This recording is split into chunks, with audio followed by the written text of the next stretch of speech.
여기 함께 살고 있지 않나.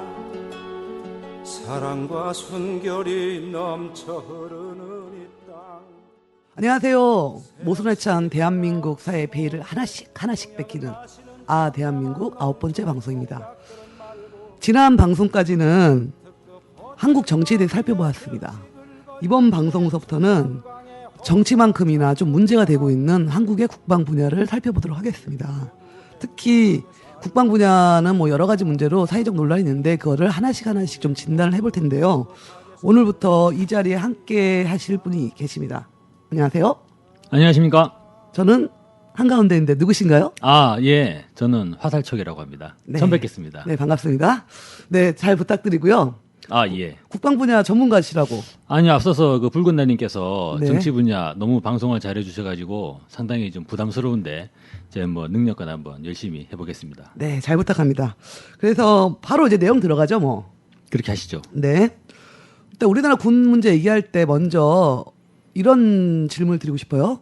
우리나라 군대 주장을 보면 북한은 우리나라 군대보다 좀 낡았다. 재래식 무기도 많고, 네. 그다음에 군대도 뭐 기강이 해이하다. 그렇습니다. 그러면서 언제나 이제 군 전력은 우리가 위에 있다라고 자부하지만 그럼에도 불구하고 한미 동맹을 막 강조한단 말이죠. 그래서 한미 동맹이 불가피하다 이런 얘기를 하는데 과연 그런 한미 동맹이 그 주한미 필요하다는 주장 타당합니까? 좀 모순이 찬 것 같아가지고. 예. 사실 우리나라의 군대 문제를 볼 때 한미 동맹을 빼놓고 생각할 수가 없죠. 한 나라의 국방 문제를 얘기하는 데 있어서 이제 다른 나라와의 동맹 체제, 이걸 흔히 이제 연합방위 체제라고 하던데, 연합방위 체제의 근거에서 나라의 국방 정책을 세우는 나라 자체가 네. 지구상에서 매우 희박하죠. 희귀합니다. 예. 희귀합니까? 역사적으로도 희귀합니다. 예. 사실상 따지고 본다면 우리 민족의 5천 년 역사를 볼 때도 네. 우리가 언제 한번 연합방위 체제를 가진 적이 있었는가라고 할 때 딱 생각되는 부분은 나당연합군? 아니죠. 나당연합군일 때도 작전 통제권이 당 나라에게 모두 다 갔던가 이런 부분은 검토해 볼 필요가 있습니다. 실제 연합 형태에서 이를테면은 이제 계백의 5천 결사대와 김유신의 화랑이 이 황산불에서 맞붙었을 때 네. 당나라가 지휘하지 않았거든요. 그러네요. 신라군은 김유신 장군이 지휘했지 않습니까? 김유신은 뭐 당나라한테 지휘받았을지 모르겠지만. 예. 그런 면에서 이제 사실상 이러한 연합방위 체제는 거의 몽고 시절, 그죠? 고려 몽고 시절에 아마 이제 이 일본 정벌하려는 시절을, 예. 이제 뭐 그 시기에 이제 이른바 이제 가미가제, 그러니까 이제 몽고가 일본을 정벌하기 위해서 고려를 동원을 하죠. 네. 이 바닷가에 고려가 이제 해군력이 있으니까 몽고는 해군이 약하지 않습니까? 그렇죠. 그래서 열심히 배를 만들어라. 일본을 쳐들어가자. 그래가지고 이제 일본을 쳐들어가던 그 시절에 아마 고려의 방위 체계가 사실상 몽고와의 연합 방위 체제가 아니었나 이러한 정도 판단해 볼 수가 있고 그 이후로는 거의 존재하지 않습니다. 그렇군요. 그런 면으로 볼 때 오늘날의 이 한미 동맹에 의거한 연합 방위 체제는 상당히 좀 충격적이죠. 예. 군대라면은 응당 자주 국방을 추진한 것이 맞습니다. 그리고 네. 군부에 있는 사람일수록 군부 요직에 있는 사람일수록 자기 군대가 스스로 국방을 하는 것을 추구할 수밖에 없어요. 왜냐하면 그럴 때만이 자기의 권한과 발언권이 점점 더 커지기 때문에 그렇죠. 구태여 다른 나라 군대를 끌어와가지고 협의합시다라고 하면 자기가 결정할 수 있는 결정 권한이 점점 줄어들지 않습니까? 네네. 그런 면에서 이게 이를테면 이제 정치적으로 내지는 정치권에서 요구에 의해서 정치권에서 요청에 의해서 연합방위를 합시다라고 하더라도 군부는 대체로 연합방위를 거부하고 우리가 최대한 한번 우리 스스로 해보겠다라는 입장을 내는 게 일반적인데 한국의 군부는 그것이 뒤집어져 있어요. 그죠. 국방부 자체가 나서서 주한미군이 도와줘야 된다고 이야기를 하고 있거든요. 좀 창피한 얘기죠. 예, 사실상 좀 상당히 우리 국민들이 들었을 땐 충격적일 수도 있습니다. 그리고 이것이 이러한 연합방위 체제가 한국과 미국이 동등한 사이에서 서로 협동을 하는 그런 합동작전을 한다는 것도 아니고 사실상의 군사작전권, 전시의 군사작전권을 완전히 미군에게 주고 한미연합사의 형태를 통해서 미군의 지휘를 받는, 그러니까 우리 군의 군수뇌부가 그런 입장을 가지고 있는 것이죠. 미군이 더 와서 우리의 작전 지휘권을 더 관할해 줬으면 좋겠다. 라는 요구를 계속 하고 있어요. 지난주에도 했었죠. 예. 이러한 군의 입장은 한마디로 군부가 군부 스스로를 상당히 무능한 집단으로 그렇게 격화시켜버리는 그런 모습이 아니냐. 매우 충격적이죠. 그렇기 때문에 우리 국민들이 기본적으로 한국 군부를 불신하고 믿지 않는 것이 아니냐. 이런 생각이 듭니다. 네. 말씀 전에 잠깐 나왔는데 문제는 일단 주한미군이 네. 그냥 있는 게 아니라 그렇죠. 말씀에서 언급하셨던 것처럼 우리나라의 군대가 미군의 지휘를 받는다. 이렇게 말씀을 해주셨단 말이에요. 그렇습니다. 좀 구체적으로 좀 설명 좀 해주시죠. 예. 이 작전 통제권이라고 하는 것은 군대의 전투행동 방향이나 방법을 규정하면서 군대를 지휘하는 사실상 군대의 가장 중요한 권한이라고 할 수 있습니다. 한국군에 대한 작전 통제권은 물론 1994년도에 평시 작전 통제권이 한국으로 이관된 부분이 있습니다. 하지만 여전히 전시 작전 통제권은 아직까지도 주한미군이 그러니까 이제 한미연합사 주한미군이 쥐고 있다고 볼 수 있는 것이죠. 전시 상황이 되면 주한미군은 작전 통제권을 한국군의 작전 통제권을 가지고 와서 한국군을 미군이 원하는 방향으로 그렇게 활용할 수 있는 길이 여전히 열려 있는 것입니다. 좀 더 자세하게 말씀드리면요. 예. 주한미군은 한국군에 대한 작통권을 행사하기 위해서 다양한 체계와 절차를 이미 마련해 놓고 있습니다. 미국은 한반도 군사 정책과 전략, 이와 관련된 각종 실무를 해결하기 위해서 한미연례안보협의회라고 하는 안보협의를 매년마다 개최를 하고 있고요. 한미군사위원회도 구성을 하고 있습니다. 사실상 미국이 제도적으로 한국 국방 정책에 개입을 하고 있는 것이죠. 1970년대에는 미국이 유엔군 사령부와 주한미군 사령부, 미 8군 사령부 등 여러 가지로 나누어져 있던 미국의 지휘명령 체계를 한미연합사라고 하는 하나의 일관 체계로 통폐합시키면서 사실상 지금은 한미연합사를 중심으로 한 지휘체계가 구성되어 있다. 이렇게 볼 수 있고요. 한미연합사의 사령관이 주한미군 사령관이 맡고 있죠. 네네. 한미연합사의 부사령관을 우리나라의 합참의장이 맡고 있습니다. 그렇게 되다 보니까 사령관과 부사령관의 관계는 철저하게 상하가 결정되어 있는 관계거든요. 그렇죠. 군대는 특히 심하겠죠. 그렇습니다. 주한미군 측은 사령관과 부사령관이 상호 협의하에 결정을 한다라고 이야기를 했지만, 그죠? 예, 군대에서 그죠? 무엇보다도 상명하복이 생명으로 하는 그렇죠. 군대에서 그것을 사실상 대대장과 중대장이 이야기합니다. 뭐 중요한 내용들은 중대장과 협의해서 하겠다라고 하더라도 긴박한 상황에서 전쟁이라고 하는 것은 매우 시급을 다투는 그런 상황이지 않습니까? 네. 그런 부분에서 사실상 이것은 명령체계다. 그렇게밖에 볼 수가 없는 것이죠. 매우 충격적인 일이 아닐 수 없습니다. 한 가지 또 말씀드릴 수 있는 거는 그렇다면 이 평시와 전시, 그죠? 말씀드릴 때 평시 작통권은 이제 박근혜 대통령이 가지고 있는 것이죠. 네. 하지만 전시 작전 통제권은 주한미군이 있는데 그렇다면 평시와 전시를 구분하는 기준이 뭐냐? 그렇죠. 여기에서 또 궁금한 점이 생길 수가 있습니다. 그런데 이것은 이른바 데프콘이라고 하는 주한미군이 설정하고 있는 등급에 따라서 실질적으로 이 통제권의 영역이 나뉘게 됩니다. 이른바 지금은 데프콘 4가 발령되어 있는 상황입니다. 데프콘 4. 예. 네, 왜냐하면 이제 4. 완전한 평화 체제를 데프콘 5라고 하고요. 네. 근데 지금은 이제 정전 체제지 않습니까? 예, 예. 그래서 현 단계에 이제 한반도 휴전선은 데프콘 4가 발령되어 있는 상태인데 이것이 데프콘 3로 향상이 되면 바로 평시에서 전시로 넘어가게 됩니다. 지금은 조금만 위험해져도 넘어간다는 그렇죠. 거네요. 그런데 데프콘을 발령하는 주체가 누구냐? 네. 이게 주한미군이에요.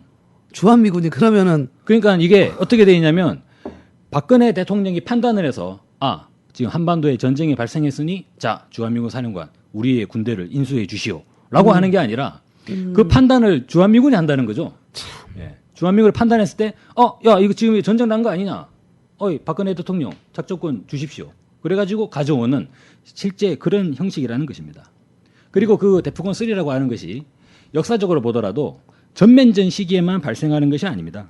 1976년 판문점 사건 아시죠? 판문점 미르나무 도끼 사건. 그렇죠. 그때 미군이 데프콘 3를 발령한 바가 있습니다. 오. 그리고 1983년 버마 아웅산 기억나시죠? 예. 그때도 미군이 데프콘 3를 발령한 바가 있습니다.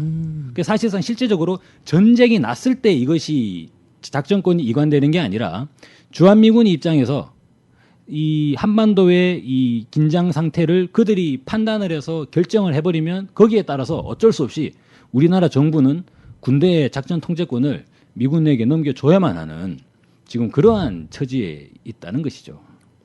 뭐 있으나마나한 작전 지휘권이네요. 평상시나 뭐. 그러다 보니까 평시 작동권은 어디에 쓰는 거냐? 또 뒤에도 더 말씀드리겠습니다만 평상시에 근데 군대라고 하는 것이 그죠? 예. 군대는 이 100년을 갈고 닦아가지고 하루를 사용하지 않습니까? 네네.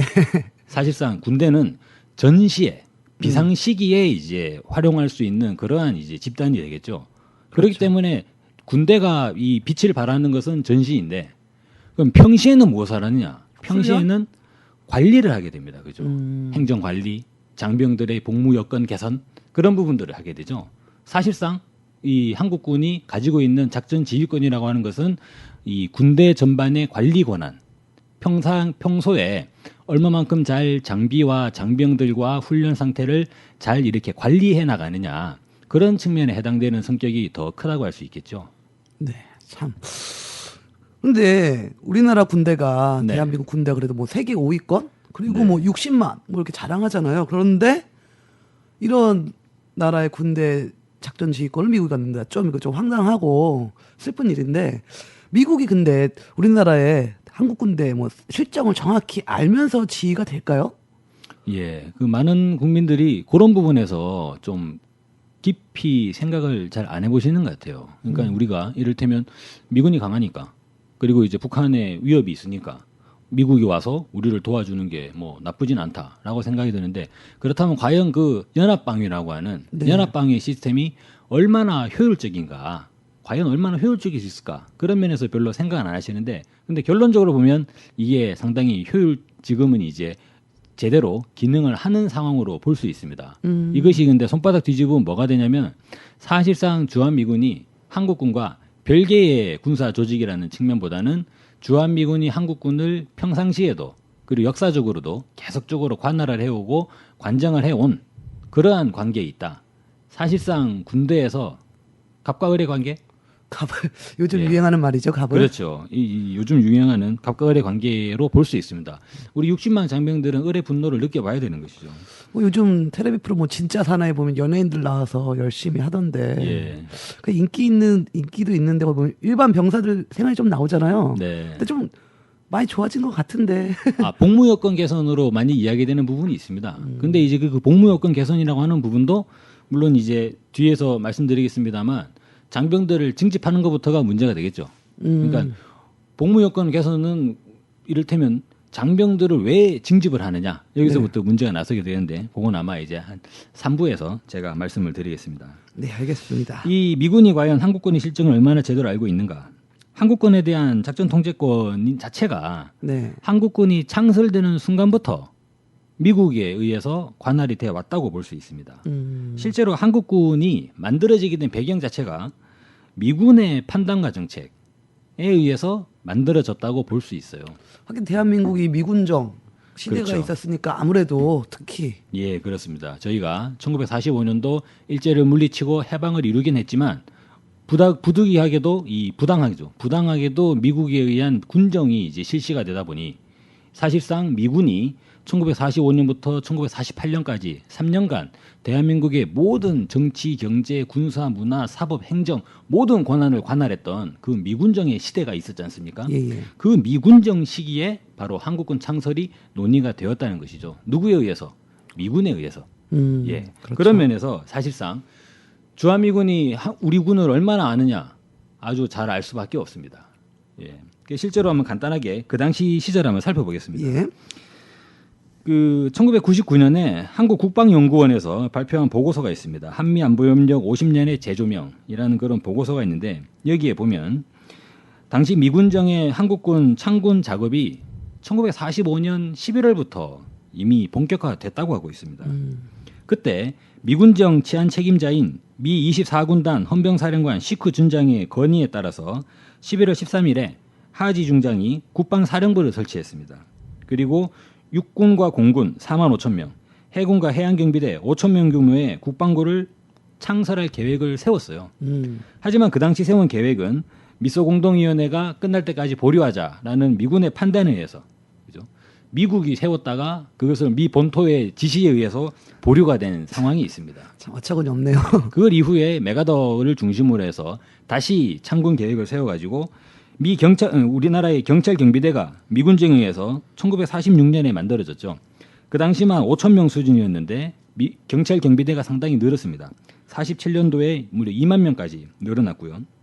그리고 정부 수립 이전까지에는 육군 5개 여단과 15개 연대의 5만 명 규모, 그리고 해군은 3천 명 규모로 증편되어 가지고 사실상 한국군을 창설하게 이르렀다 이렇게 볼 수 있습니다. 그 당시에 창설된 한국군에 대한 미국의 평가는 어떠했는가라는 측면에서 그 당시 한국에 주재한 미군사 고문단장의 발언이 상당히 주목할 만합니다. 당시 윌리엄 로버츠 고문단장은 이것이 1950년 6월 달에 뉴욕 헤럴드 트리뷴에 이 보도가 된 바가 있습니다. 예. 윌리엄 로버츠가 뭐라고 했냐면 별로 좋지 않을 것 같아. 일단 내용 들으면 이제 뒷골 땡기는 내용이기 때문에 노약자와 임산부 등은 좀 마음의 준비를 하시고 들어주시기 바라겠습니다.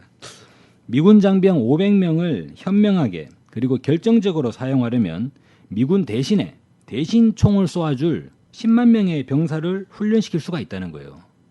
아 그러면은 즉 그 미군 500명을 그냥 500명을 군대로 쓰는 게 아니라 이 500명을 훈련 지휘관으로 전환을 해서 현지의 청년들을 모집을 하면 현지인을 가지고 10만 명의 군대를 창설할 수 있다는 것이죠. 우리나라가 현지인 모아서 대신 총알바지 하겠다 뭐 이거네요. 그렇죠. 그래서 윌리엄 로버츠가 뭐라 그랬냐면 미국의 납세자는 한국에 투하한 자본을 지키는 군대 그리고 최소 비용으로 최대 효과를 보이는 군대를 가지고 있다라고 평가를 했다는 것이죠. 미국의 납세자는 이거는 사실상 뭐로 볼 수 있냐면 한국군을 미국 납세자의 군대로 보는 그럴까요? 그런 시각의 연장으로밖에 볼 수 없습니다. 최근에 그런 군대가 하나 있긴 합니다. 뭐 어디가 있... 이라크 군대가 있죠. 아 이라크. 이라크전 이후에 사담 후세인 정권이 개멸된 후에 미군이 직접 군정을 실시하지 않습니까? 네네. 그 과정에서 미국이 주로 이제 심혈을 기울였던 부분이 뭐냐면 이라크 현지인들을 동원해서 이라크 경찰과 군대를 만드는 사업들을 해왔지 않습니까? 네. 그리고 최근에 이제 오바마 행정부는 이라크에서 미군을 철수시키겠다라고 이야기하고 있는데 이러한 전체적인 흐름은 이미 뭐 사셨다 이거죠. 해방 공간에 미군정 시기에 한반도에서 이 미국이 진행했던 정책을 그대로 답습하는 그러한 현상이 있죠. 그런 측면에서 봤을 때 한국군의 출발점부터 미국은 이미 한국군의 내용들을 세세하게 다 이제 파악하지 않았겠는가라고 볼 수가 있고요. 그리고 물론 이제 한국군이 정상적으로 창설이 됐다 하더라도 1950년 7월 14일에 7월 14일. 이승만 대통령의 편지 한 장으로 네네. 한국군의 작전 통제권이 완전히 메가더에게 넘어가 버리게 됩니다. 그렇죠. 그 이후로 3년간 한국군은 사실상 한국군이 존재하지 않았습니다. 왜? 유엔군 산하의 군대였기 때문에.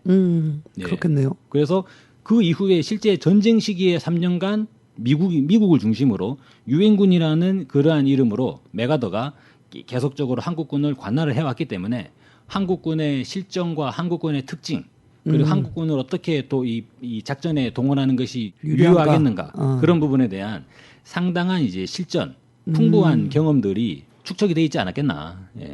그러면 이게 사실상 유엔군인지 한국군인지 좀 애매모호해지는 그런 상황으로 빠지게 되는 것입니다. 참 씁쓸합니다. 근데 그렇죠. 실정을 잘하는 게 원래 좋아야 되는데 이거는 별로 좋지 않네요. 역사적 뿌리가 상당히 좀 심란하다고 해서 그건 또 60년 전 이야기를 가지고 그죠?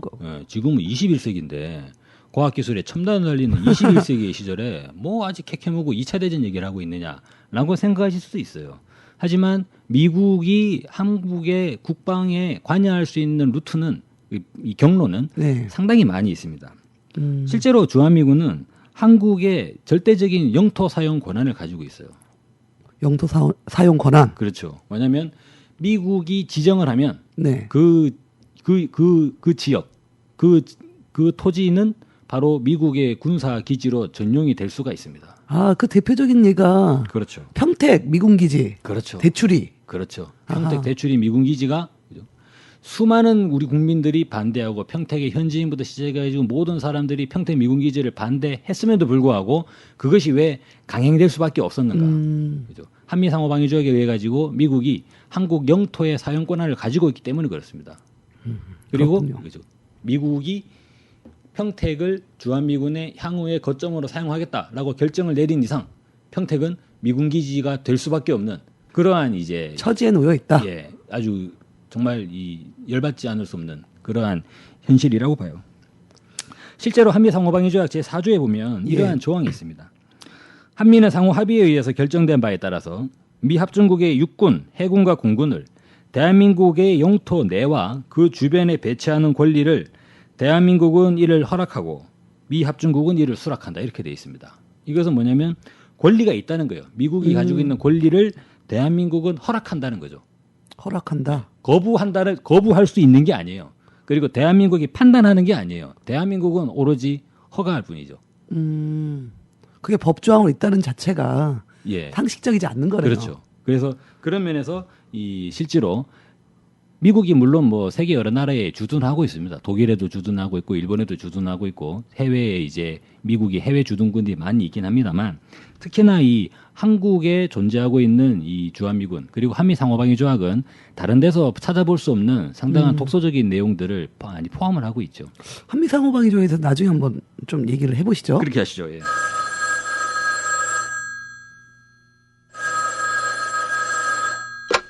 이 젊은 사람들이 세상 돌아가는 걸 그리도 모르나? 니들이 전쟁을 알아? 이 6.25 때 미군이 없었으면 이 나라는 벌써 적과 통일되었다고. 미국이 이 나라를 지켜준 걸 감사할 줄 알아야지. 네. 그 전화 오신 분 이런 분들 많아요. 한국 전쟁 때 미국이 도와줬기 때문에 우리나라가 적화가 통일이 안 됐다. 이런 거에 대해서는 어떻게 생각하십니까? 아, 예. 그 참 60년에 달하는 그 논리가 있습니다. 저는 이제 그 백분 토론이나 이런저런 이제 TV 매체에서 토론회를 보다 보면 주로 보면 진보 논객과 보수 논객이 이제 토론을 벌이다가 네. 주로 보면 보수 논객이 상대가 안 되죠. 뭐 그런 거 요즘 워낙 백분 토론 같은 거 안 봐서. 예, 주로 논리가 없어진 분들이기 때문에. 근데 이제 그분들이 늘상 궁지에 몰리면 맨 마지막에 던지는 표현이 뭐냐? 아, 그럼 6.25는 남침입니까? 부침입니까? 박근혜 대통령도 최근에 뭐라 말씀하셨던데. 그렇죠. 뭐 그런 식으로 나오는 것이죠. 무엇을 말하냐면 한국 전쟁 때 미국이 우리를 도와줬기 때문에 미국이 참 고마운 존재고 그리고 한미 동맹은 필요하다. 이것이 한국 사회를 지난 60년간 계속적으로 가지고 오고 있는 상황입니다. 근데 그런 면에서 사실상 지난 60년 전에 한국 전쟁을 다시 돌아볼 필요가 있습니다. 네. 우리 국민들은 한국 전쟁을 동족 상잔의 비극이라고 많이 생각을 하고 있죠. 그래서 실제로 한국에서 이 주로 제작되는 6.25 전쟁 영화를 보면 한국군하고 북한군이 나오고 있어요. 근데 실제로 한국 전쟁은 한국군과 북한군만의 전쟁이었다고 볼 수 없거든요. 그렇죠. 유엔도 있었고. 한국 전쟁 당시에 이 남한 국군이 이제 그때 징집된 국군의 규모가 약 80만 명 규모였는데 그때 미군이 40만 명이 와 있었습니다. 절반이 남았네요. 그죠. 그러면 적어도 이게 정상적으로 영화가 만들어진다면 국군 2명 나올 때 미군 1명 나와야 되는 거예요. 그러네요. 그렇죠. 그렇지 않습니까?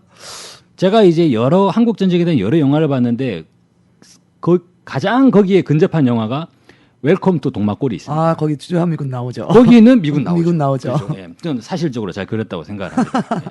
근데 대체적으로 보면 남쪽에서 만들어진 한국 전쟁 영화를 보면 미군이 나오지 않습니다.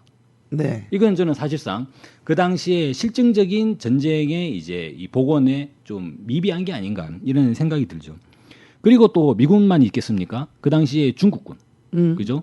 그렇죠. 이제 중국인민지원군이라는 이름으로 중국군도 상당히 수십만 명 와가지고 있었고, 사실상 그 당시 한국 전쟁을 과연 이것이 우리 민족 간에 남북 간에 동족 상잔의 비극으로 봐야 되느냐? 미국에, 중국에 그리고 16개 연합국에 유엔군이 왔다고 하잖아요. 그렇죠. 영국, 프랑스, 터키 그죠? 난리도 아니었죠. 예. 네덜란드도 왔나? 사실상 이것은 거의 전 세계 국가들이 들어왔던 전쟁이었기 때문에 이것을 당시 한국 전쟁을 그 모든 외세를 다 빼고 한국과 이 북한 간에 우리 동족 간의 상잔으로만 이 인식을 하는 부분은 상당히 저는 좀 문제가 있다고 생각을 합니다. 그런 면에서 사실상 이 한국 전쟁은 우리 민족과 외세 네. 예, 그러한 갈등적인 국면에서 표출된 그러한 전쟁으로 볼 필요가 있지 않는가 이런 부분이 있죠. 그리고 또한 한국군이 그렇다면 그죠? 뭐 그런 주장하지 않습니까? 공산권과의 대결에서 이 자유대안을 지켰다.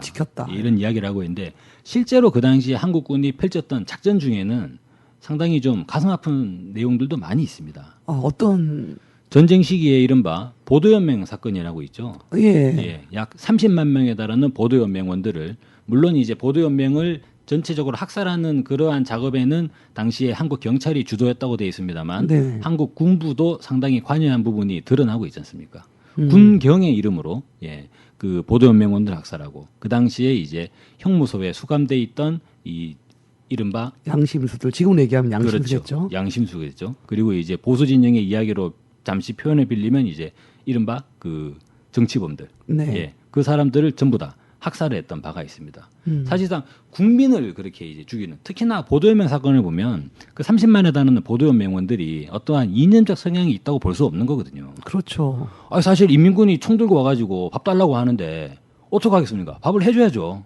근데 인민군에게 밥을 해줬다는 이름으로 인민군 부역자가 되고 보도연맹원이 돼가지고 처벌받고 결국에는 그것도 모르겠습니다. 재판정에 가가지고 이제 뭐 벌금을 받는 그런 수준이 아니라 그냥 뭐 총살당해 버리잖아요. 그렇죠. 예. 그런 일이 많았죠. 그리고 이제 그런 부분들은 또 태극기 휘날리며라 저는 그 영화를 상당히 좋아하진 않습니다만 거기에 이제 이은주 그 배우가 네. 실제로 이제 보도연맹으로 학살되는 그 과정이 약간 나오긴 하죠. 상당히 무고한 양민들이 학살되는 그런 과정이 있긴 합니다.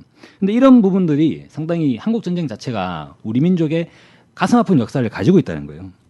그래서 저는 그런 면에서 봤을 때 한국 전쟁에 보는 시각을 좀 달리할 필요가 있다. 그리고 또 한 가지는 그렇다면 그 당시에 미국이 우리나라에 들어와 가지고 이 전쟁을 수행을 했는데 네. 미국은 왜 우리나라에 들어왔을까? 굳이 왜? 이 부분에 대해서 생각할 필요가 있죠. 네. 바다 건너편에 미국이 왜 지구 멀리 반대편에서 온 거예요, 거의. 그렇죠. 지구 반대편에서 여기까지 찾아온 것이죠. 과연 우리 민족에 대한 이 동포적 의리, 동맹의 의리를 위해서 그죠? 도덕적 의무감을 다하기 위해서 왔는가? 요거 한 가지 재밌는 부분은 아닙니다만 한 가지 이 좀 주의 깊게 살펴볼 부분은 미국은 태평양 전쟁 시절에 그죠? 네. 1941년부터 45년까지 태평양 전쟁 시절에 일본군과 상당한 교전을 했습니다. 그죠? 그렇죠. 일본군과 교전하는 가운데서 그러면 미국이 당시에 미 해병대가 일본군 내지는 일본 주민들에 대해서 상당히 그러한 이제 인류적 동포애로서 그렇게 일본인들을 대했던가?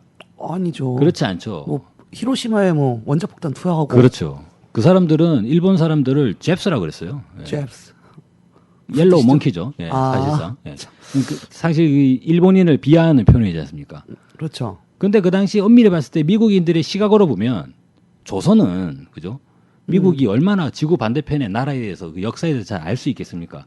따지고 보면 저희도 아프리카 나라들의 역사에 대해서 잘 모르잖아요. 잘 모르죠. 그러면 이제 조선이 일본의 식민지니까 조선인들도 마찬가지로 잽스가 되는 거죠. 그리고 거기 가가지고 또 학도병들, 네. 우리 또 이제 징용으로 끌려오는 우리 조선 청년들, 그분들도 일본군이 일본 일제에 의해 가지고 이 원치 않는 일본 군복을 입고 있게 됐는데 그런 거 따질 겨를이 없는 거죠. 다 같은 잽스가 되는 거죠, 그냥. 그렇겠죠. 적군이죠, 뭐 적군. 그죠. 그러한 시각 속에서 한반도에 들어왔을 개연성이 오히려 훨씬 더 높은 거 아니냐는 거죠. 그리고 그 이후의 역사를 보더라도 미국이 참전한 전쟁들 한번 살펴봅시다. 베트남 전쟁, 걸프전, 아프간 전쟁, 이라크 전쟁 전부 다 보면 미국이 참전한 전쟁들은 전부 다 미국의 자신의 국익을 위해서 그죠. 물론 이라크에 대량 살상 무기가 있고 사담 후세인이 물론 부시 행정부 논리는 그렇게 제기하고 있습니다만 실제로 보면 이라크 석유 때문에 간 거 아닙니까? 그렇죠. 그러면 미국은 그 당시 한반도에 왜 왔을까? 뭔가가 노린 수가 있었겠네요. 노린 수가 있죠. 뭘까요? 소련을 견제하고 중국으로 들어가기 위해서. 그것은 이후에 일관된 지금까지도 일관된 오바마 행정부의 아시아 전략이지 않습니까?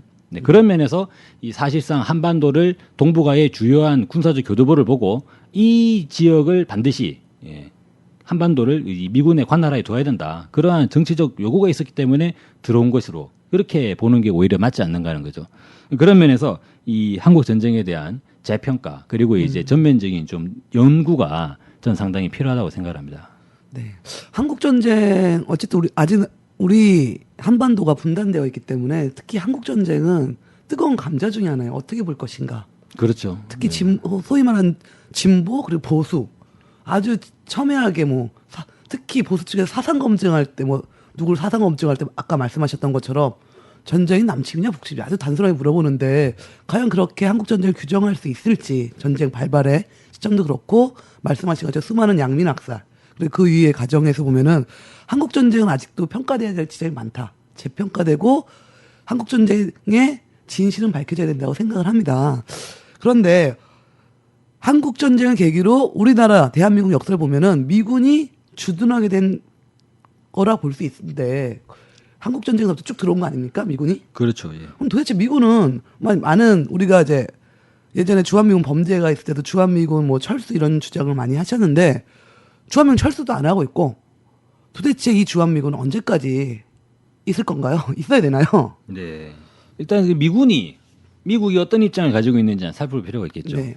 미국은 과연 이 땅에 언제까지 있으려고 하는가? 그거는 이제 한미 상호방위 조약에 분명하게 잘 나와 있습니다. 아, 오늘 상호방위 조약 얘기 많이 나옵니다. 예. 한미 상호방위 조약 제6조에 의하면 본 조약은 무기한으로 유효하다라고 되어 있습니다. 무기한으로. 무기한으로 유효하다. 기한이 없습니다.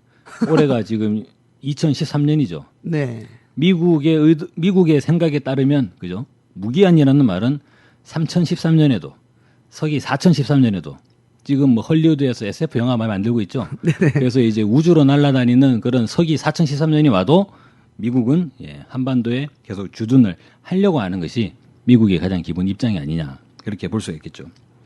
다만 이제 이 미국은 6조에 이러한 조항을 부차적으로 이제 삽입하고는 있습니다. 뭐냐면 어느 당사국이든지 네. 타 당사국에 통고한 1년 후에 본 조약을 종지시킬 수가 있다. 아, 끝낼 수 있다. 그래서 이거를 끝내려면 통보를 하면 1년 뒤에 끝나는 겁니다. 1년 뒤에. 예. 통고한다고 바로 끝나는 게 아니라 1년 뒤에 끝나는 것이죠. 근데 그것도 가보면 1년 뒤까지 뭔 사건 있으면 그 통고한 거를 그렇죠. 그럴 수도 있네요. 1년 안에 떡주무르듯이 주물러 버리면 사실상 근데 우리나라 대통령이 지금까지 저희 정치 분야에서도 좀 살펴봤습니다만 과감하게 미국에게 주한미군 철수, 한미 상호방위 조약을 통고할 만한 대통령이 나오신 분이 없기 때문에 지금까지 이 조약이 유지되고 있고 주한미군이 주둔하고 있는 것 같습니다. 그렇습니다. 그리고 이 주한미군이 한국의 영토를 영원히 사용하려고 하는 이런 조항의 존재 자체가 상당히 우리 민족에게는 좀 이제 수치스러운 게 아닐 수 없어요.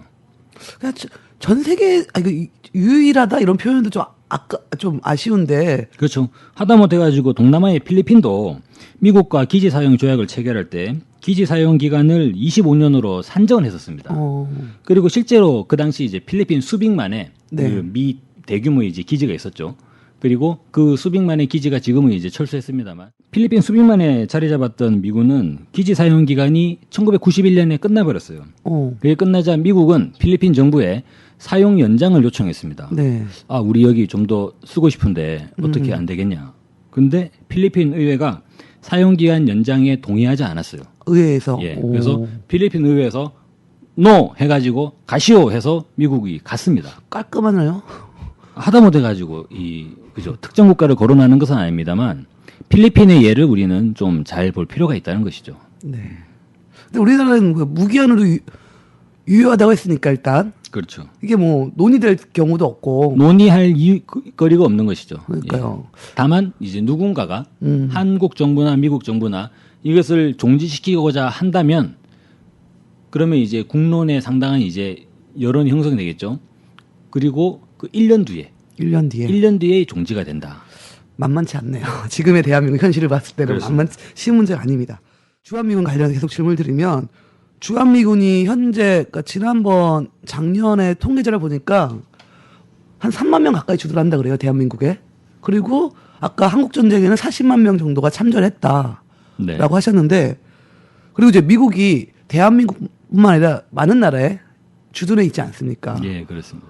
상당한 비용이 들 텐데 이 비용은 어떻게 합니까? 예, 실제로 주한미군이 당시에는 유엔군의 이제 이름으로 있긴 했습니다만 한국 전쟁 당시에는 전쟁이 종전되고 나서 50년대에는 그 수가 약 10만 명 수준으로 줄어들었습니다. 그러다가 그것이 계속적으로 차츰차츰 줄다가요. 베트남 전쟁 때 또 이제 일부 미군이 또 빠져나갔죠. 그리고 70년대 말에 이제 카터 행정부 시절에 일부 주한미군도 빠져나가긴 했습니다. 그래서 오늘날에는 약 2만 8천 명, 예, 공식적으로는 2만 4천 명 정도 그런 예. 규모로 이제 남아 있다라고 되어 있는데요. 사실 그 들어가는 비용이 만만치 않겠죠. 그렇죠. 그런데 또 놀라운 부분은 미군은 그 비용을 전부 다 공짜로 사용을 하고 있습니다. 공짜요? 예. 공짜 좋아하면 대머리 머리가 예, 전두환 대통령처럼 되죠. 압수수색 받으셨던데. 예, 그렇습니다. 실제로 주한미군은 한국의 영토를 무상으로 사용을 하고 있습니다. 무상으로. 예. 아까 제가 필리핀 말씀드렸는데 예. 필리핀도 미국의 군사기지를 예전에는 무상으로 제공하게 돼 있었는데 이것도 필리핀이 1979년에 개정을 했어요. 그래가지고 필리핀도 미국으로부터 기지 임대료를 지금 받아냈었습니다. 아, 예. 그렇군요. 그러니까 그 당시 91년도에 수빅만에 있는 미군이 철수될 때 필리핀 내에서 저 미군들 주둔 비용 우리가 이제 그 토지 비용 그거 다 우리가 다 해주고 있는데 그래서 안 된다라고 된 게 아니에요. 그때 미국이 기지 임대료를 계속 내던 상황이었다는 것이죠. 새들을 살았다. 그렇죠. 이거는. 그리고 필리핀 의회에서는 아니 미군이 아무리 임대료 낸다 하더라도 그게 우리의 자주권과 비교된 문제냐. 라는 논의가 되면서 이제 미군이 철수되는 방향으로 얘기가 됐지 않겠습니까? 실제로 필리핀에서도 미국으로부터 기지 임대료를 받아냈던 바가 있습니다. 그리고 미국이 기지 사용의 대가로 필리핀에 지급한 금액을 보면요. 1980년부터 89년까지 약 10년치만 봐도 무려 14억 달러에 달하고 있습니다. 14억 달러. 예. 그거를 계속적으로 이제 총량이 14억 달러니까요. 평균 1년 한 1억 4천만 달러 정도를 필리핀 정부에 꼬박꼬박 납부를 했었던 것이죠. 예.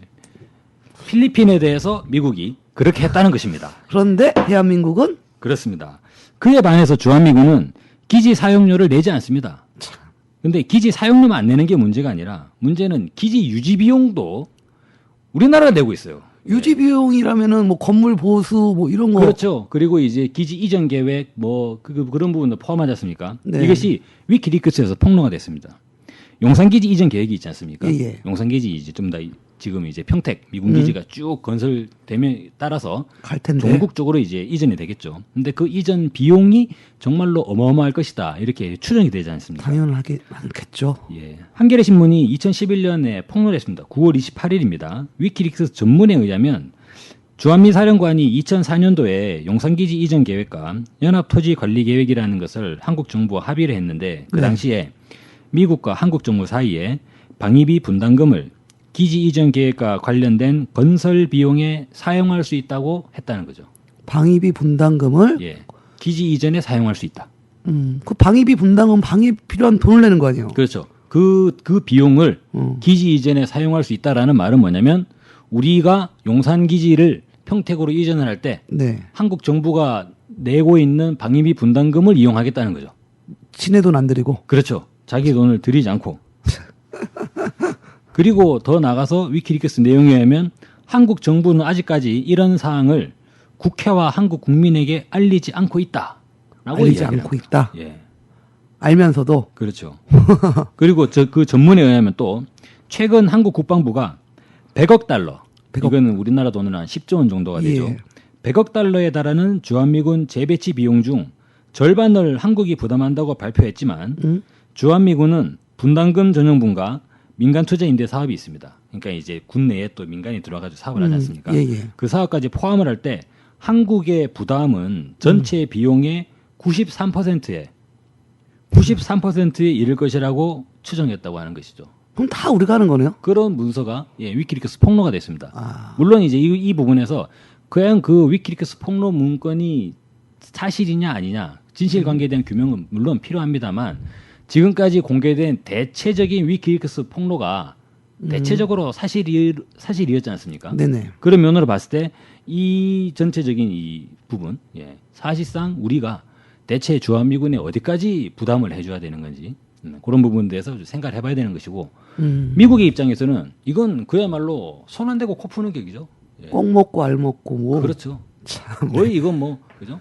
그 실제로 지구 반대편에 강력한 군대를 주둔하고 있으면서 비용도 안 드는 거예요. 공짜로 그죠? 예. 1900 그때 뭐 아까 로버츠가 한 것보다 훨 좋은데요. 지금 그렇죠. 상황은 납세자들이 돈도 안 내고 있는 거 아니에요? 그러니까 상당 부분 이 미국이 얼마나 한국의 국방에 이 전면적으로 관여하고 있는가 그런 부분들을 알 수 있는 내용입니다. 이 방송 좀 요즘 경제도 많이 어렵고 그런데 우리 국민들 저도 좀 화가 납니다. 지금까지 그러면은 주한미군이 주둔하는 데 필요한 모든 비용을 국민의 세금, 우리 흔히 말하는 혈세로 다 지불하고 있다. 이렇게 보면 되겠죠? 그렇습니다. 그래서 사실 그리고 또 그뿐 아니라 주한미군은 혈세만 지불하는 것에 더 나가서 주한미군은 한국의 사법권 통제를 받지 않고 있습니다.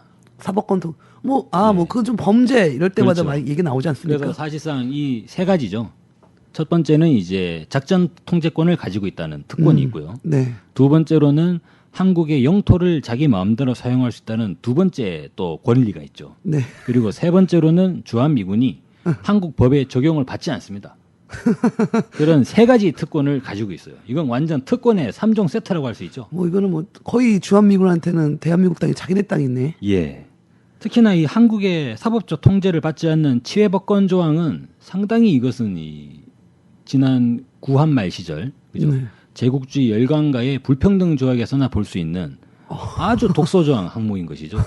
치외법권이라는 말은 뭐냐면 그 당시에 이제 강화도 조약을 보면 그런 부분이 있었습니다.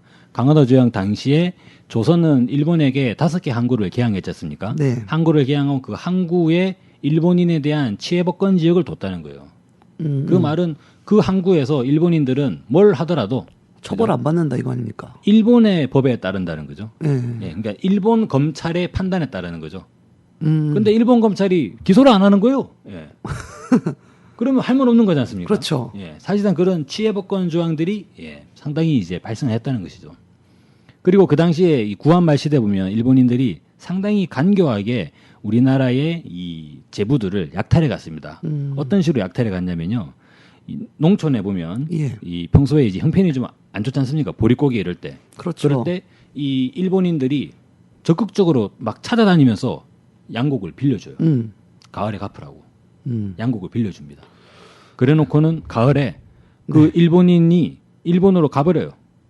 가요? 예. 못 갔게? 그럼 이제 갚아야 되는데 갚을 사람이 없잖아요. 일본으로 그렇죠. 가버린 거니까. 그래서 갔나보다 하고 유야무에 있는 거죠. 그럼 한 2, 3년 지나가지고 화가 다시.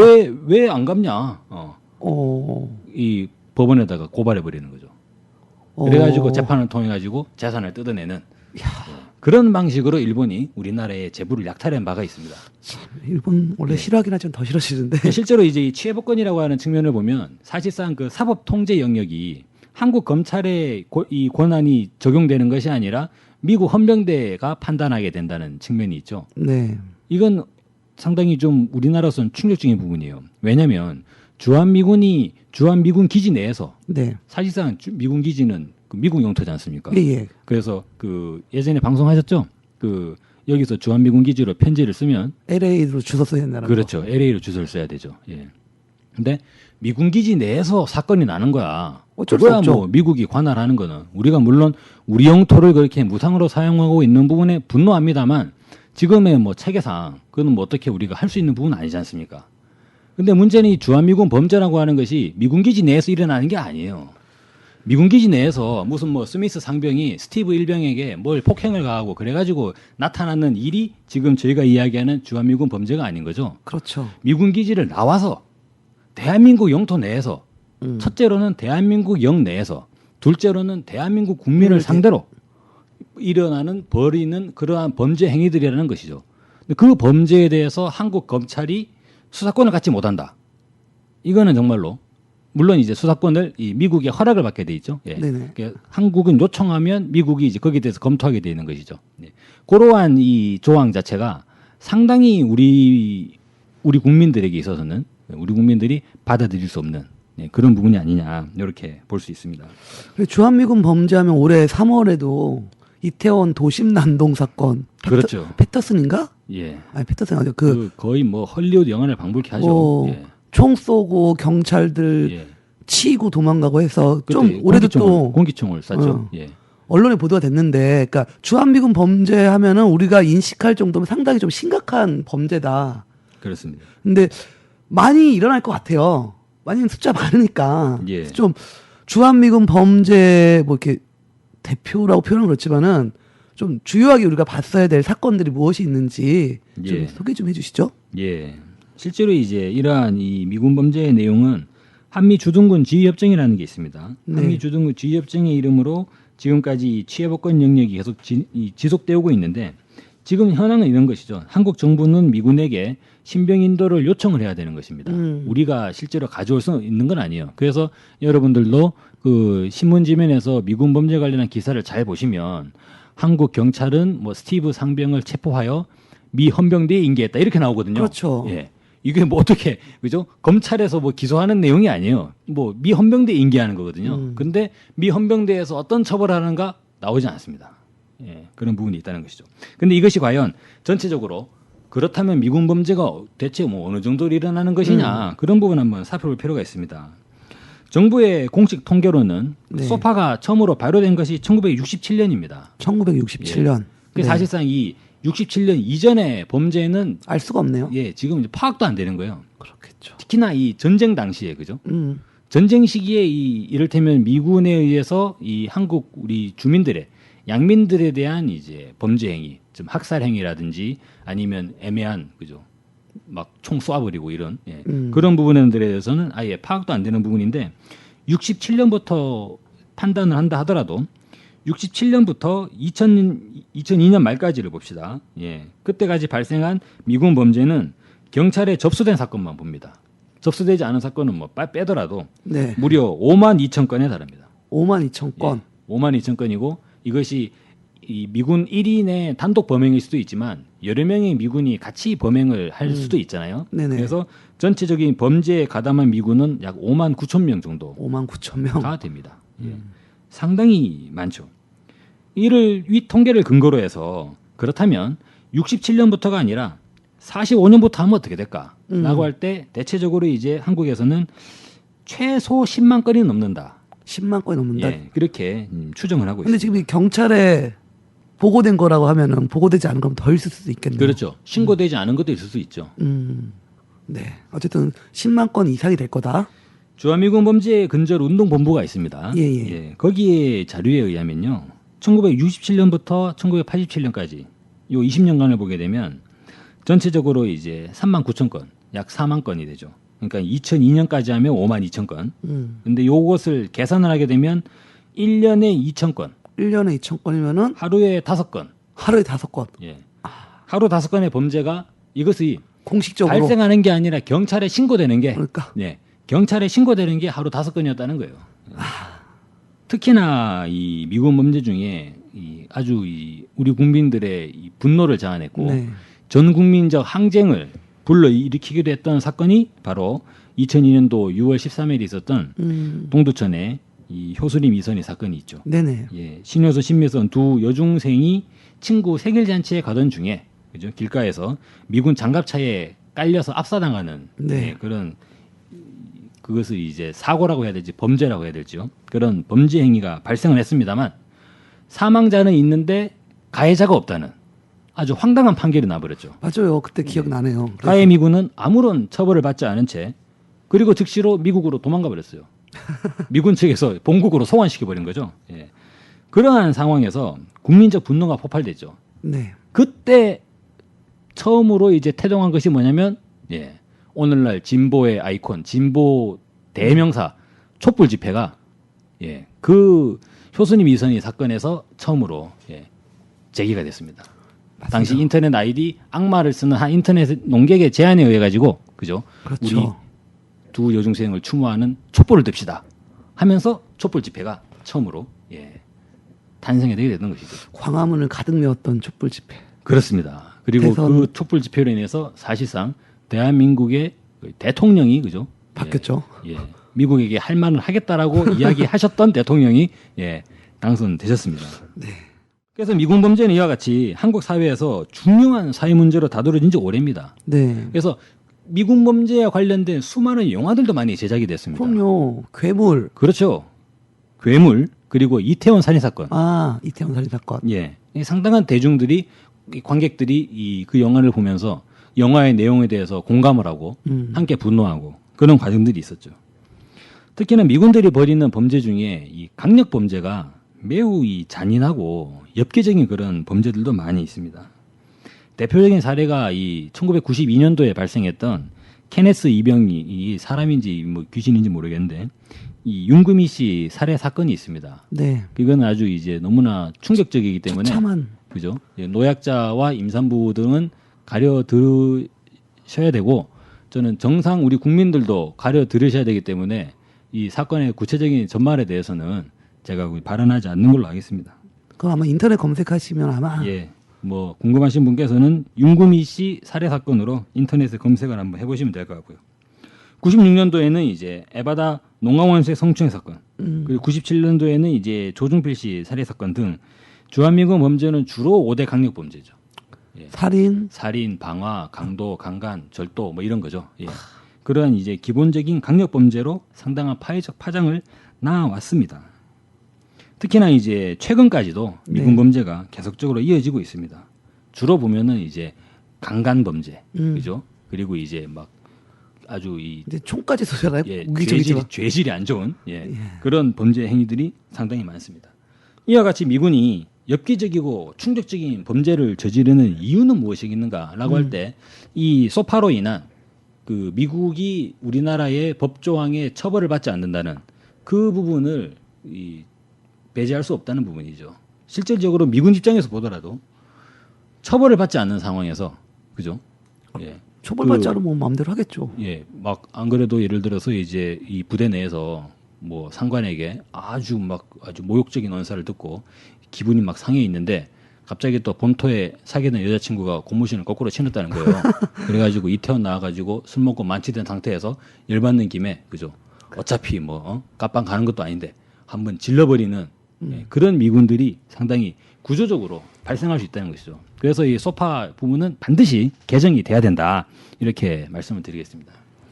네, 소파는 참 얘기하는데 우리에게 미국한테는 편한 소파지만 대한민국 국민한테는 불편한 소파인 것 같습니다. 그렇죠. 저희는 소파 밑에 있는 사람들이라고 볼 수 있죠. 깔려 죽겠네요. 그리고 또한 미군 범죄에 대해서 한 가지 더 말씀드리지 예. 않을 수 없습니다. 일반적으로 미군 범죄라 그러면 몇몇 개별 미군 사병들이 그죠?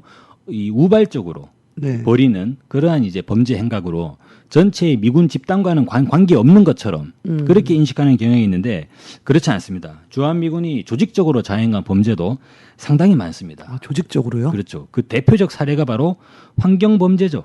아, 예, 주한미군의 환경범죄, 특히나 영화 괴물로도 나타났지 않습니까? 그렇죠.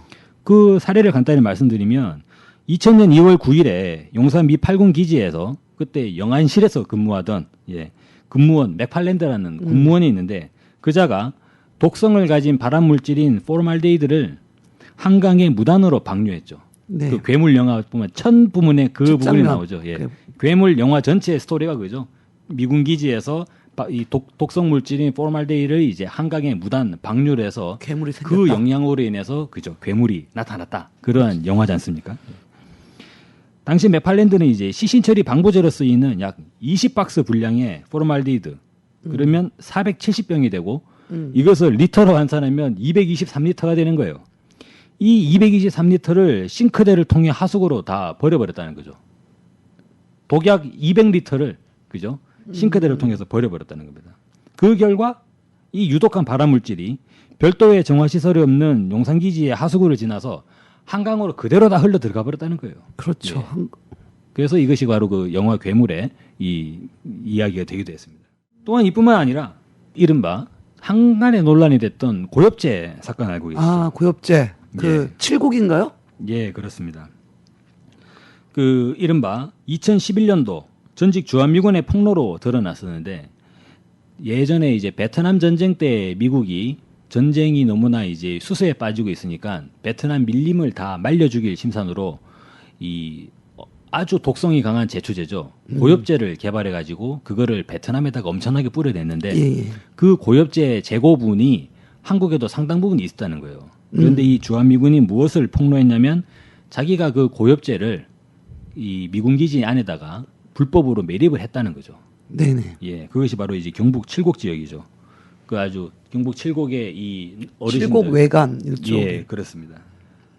이론적으로 보면 그 다이옥신이라고 하는 물질은 알려진 독극물 중에 위험도가 매우 높은 물질입니다. 고엽제 1kg에는 300명의 사람을 2주 안에 사망시킬 수 있는 그런 양의 다이옥신이 들어 있습니다. 근데 이게 1kg이 그 정도 양인데 드럼으로 파묻었다는 거예요. 그러면 드럼통 하나로 환산하면 어떻게 되냐면 고엽제 한 드럼 안에는 네. 약 6만 명의 사람을 사망케 할 수 있는 그런 독극물이 들어있는 것이죠. 그거를 그냥 묻었다. 그렇죠. 그 이제 행위에 따라 가지고는 수만 명의 우리 국민들을 그죠? 우리 아이들, 우리 자녀들을 이 사망케 하고 내지는 이제 유독한 그러한 이제 질병에 이르게 하는 그러한 독극물을 한국 정부와 아무 협의도 없이 무단으로 매립을 했다는 것입니다.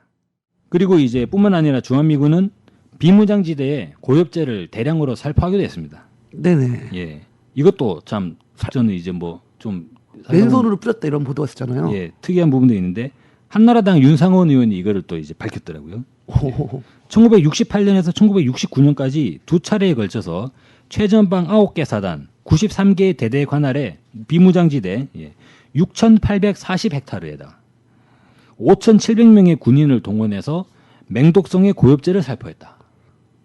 예, 그 군인들 어떻게 되셨을까? 참. 그렇죠. 이 군인분들 상당 부분이 이른바 그 고엽제 후유증, 거기에 노출될 가능성이 매우 높은 것이죠. 이러한 부분들이 상당히 좀 충격적일 수밖에 없습니다. 2011년도에 이제 서울신문에서는 이 토니 나톨리라고 하는 태영 미군인데 이 사람이 또 이제 증언을 했어요. 한국에 주둔했던 많은 전우가 DMZ 이외의 지역에서 DMZ가 아니라 비무장지대가 아니라 네네. 그 이외의 지역에서도 직접 고엽제를 사용하거나 뿌리는 것을 목격했다고 했다. 오. 자기 친구한테 들었다는 것이죠. 예. 그리고 이 사람은 뭐라 그랬냐면 친구들이 그 후유증을 앓는 모습, 자기가 고엽제를 뿌리고 다니다가 그 고엽제 후유증을 앓는 모습을 보고 한국에서 이 고엽제가 정말로 광범위하게 사용됐구나라는 것을 확신했다라고 이제 기자회견을 했던 것이죠. 이런 측면들뿐만 아니라 그 서울에 보면 예전에 녹사평 네네. 지하철역을 인근으로 해서 미군 기지에 이제 기름 유출 사태가 있죠. 아, 예, 예. 예. 보도됐었죠. 그 휘발유를 쓸 거면 제대로 관리를 잘할 것이지, 그죠? 그냥 막 창고에다가 들여놨다, 그죠? 그거 이 지층의 균열을 따라 가지고 전부 다 유출돼 가지고 그 녹사평 지하철역에서 이제 막 상당한 기름 유출됐던 그러한 사건들도 있습니다. 이런 면으로 볼 때 이 사실상 어쩔 수 없이 지금은 이제 주한미군 기지가 그들의 이제 요구에 의해 가지고 지금은 미국이 영토로 돼 있지 않습니까? 네. 그러다 보니까 미군 기지 내에 대한 전면적인 조사라든지 파악이 지금 좀 어려운 상황입니다. 만약 이것이 전수적으로 조사가 된다면 상당 부분에 그죠? 저희가 이 환경 복구 비용을 감당해야 되는 부분이 아니냐. 근데 지금 주한미군이 평택으로 기지 이전을 하고 있다고 하죠. 네. 예, 근데 그 과정에서 환경 복구 비용을 미국이 부담을 하지 않는 구조지 않습니까? 그렇죠. 예, 이 부분이 상당히 심각하다. 아니, 자기네들이 전부 다 뭐 기름 뿌려대고 고엽제 막 파묻고 그죠? 똥 싸질러 놓고 우리보다 닦으라는 거 아닙니까? 그렇죠. 그거를 우리 국민의 세금이라 하지 마시고 저의 세금으로 그죠? 맞네요. 예, 제가 내는 돈을 가지고 그것을 처리하겠다고 하니까 정말로 열받는 것이죠.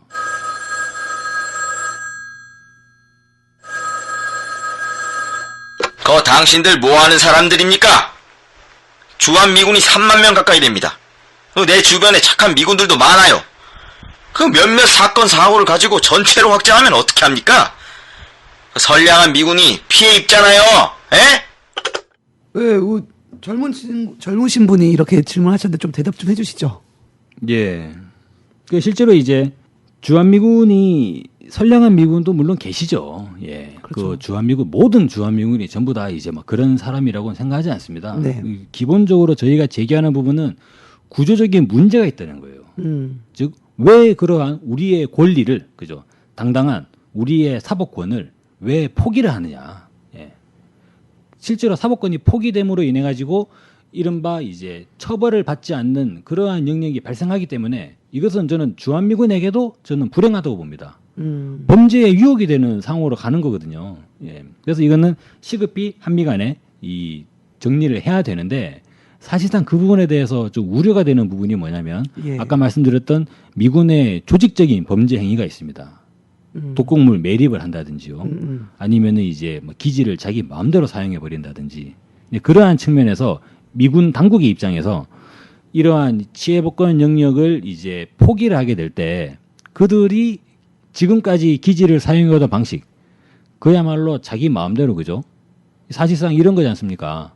이를테면 이제 자기 집이 아니라 어떤 이제 모텔이라든지 아니면 이제 민박집에서 그냥 하루 묵어가는 민박집이다 보니까 그 안에다가 바닥에다가 그냥 막 술 먹고 오바이트 해버리고 막 오바이트 한 거 이불로 덮어버리고 막 그냥 그렇게 자기들 멋대로 막 대충 막 하고 산다는 거잖아요. 네, 그렇죠. 근데 이것을 치해법권 조항을 이제 스스로 해소를 해버리게 되면 예. 그러한 행위를 이제 통제를 할 수 이제는 있죠. 더 어려워지는 거죠, 자기들이. 예, 예. 자기들이 기지를 사용하기가 어려워지고 한국에 주둔하기가 어려워지기 때문에 그런 부분이 우려가 돼가지고 이자들이 안 한 게 아니냐. 예. 그런 면에서 봤을 때 결국에나 주한미군 문제는 철수만이 정답이라는 것이죠. 우리 군이 그죠? 아니 우리 5천만 우리 대한민국 국민들이 못 해낼 게 뭐가 있습니까? 자주국방을 실현하고 주한미군은 이 땅을 떠나는 게 그것이 가장 기본적인 해결 방법이 아니겠나 이렇게 생각합니다.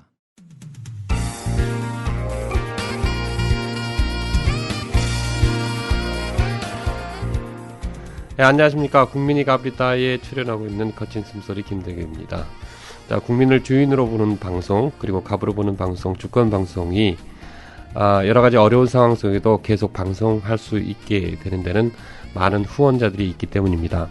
그래도 이 어려운 시기에 이런 방송 하나 지키는 것이 우리 시대에서 얼마나 중요한지는 탄압받은 정당 또는 탄압받는 방송이 어디인가를 생각하시면 금세 알 수 있을 것입니다. 자, 주권방송에 할 일은 되게 많습니다. 알려야 될 진실도 많은데 여러 가지 어려운 상황 속에서 모두 다 마음으로 뛰고 있습니다. 여러분께서 마음을 더 보태주시고 민들레 홀씨 회원이 되어주시면 감사하겠습니다.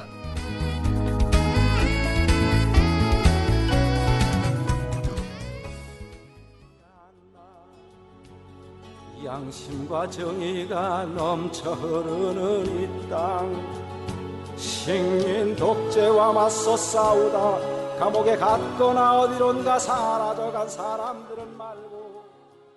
네. 대한민국 오늘 9번째 방송은 국방 분야 처음으로 얘기해봤습니다. 그 중에서도 주한미군과 관련된 몇 가지를 얘기해봤는데요. 주한미군 관련한 문제는 더더욱 캐볼 수 있는 것 같아요. 왜냐하면 우리나라가 아까 이 오늘 방송 첫 번째 말씀하셨던 것처럼 전시 작전 지휘권이 우리나라에 없는 조건에서 주한미군의 영향을 많이 받을 수밖에 없는 상황이다. 미군에. 그래서 이런 상황이기 때문에 주한미군 문제를 다시 한번 제대로 짚어야 된다라고 좀 생각이 들고요.